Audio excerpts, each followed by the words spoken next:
Freediving sendiri adalah penyelaman ke dalam air tanpa melibatkan penggunaan peralatan selam atau alat bantu pernapasan, tetapi lebih bergantung pada kemampuan seorang penyelam untuk menahan nafasnya di dalam air.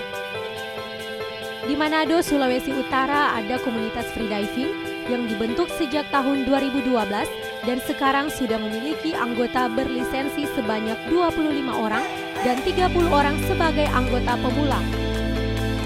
Komunitas ini pun sering melakukan latihan rutin di kolam renang Jeles dan setiap hari Minggu pagi di pantai Malalayang. Komunitas ini sendiri pun terbuka untuk umum bagi semua masyarakat yang ingin bergabung untuk belajar salah satu olahraga ekstrim ini. Komunitas ini sudah berapa lama? Awal terbentuk ini 2012 sampai sekarang. Jadi kalau latihan rutin kita biasanya hari Rabu di pool Jeles, kolam Politeknik. Hari Sabtu Minggu di Malalayang sini, jumlah anggota. Untuk saat ini yang berlisensi sekitar 25 orang, yang non lisensi sekitar 30-an. Jadi total kita ada sekitar 50-an orang. Pemula yang pasti harus ada kemauan.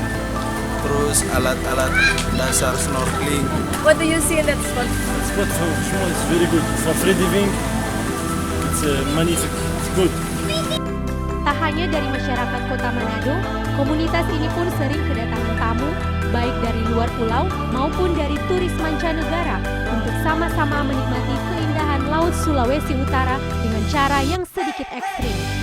Rizky Awaran Kiran, Christian Weken melaporkan untuk Kawan Wat TV.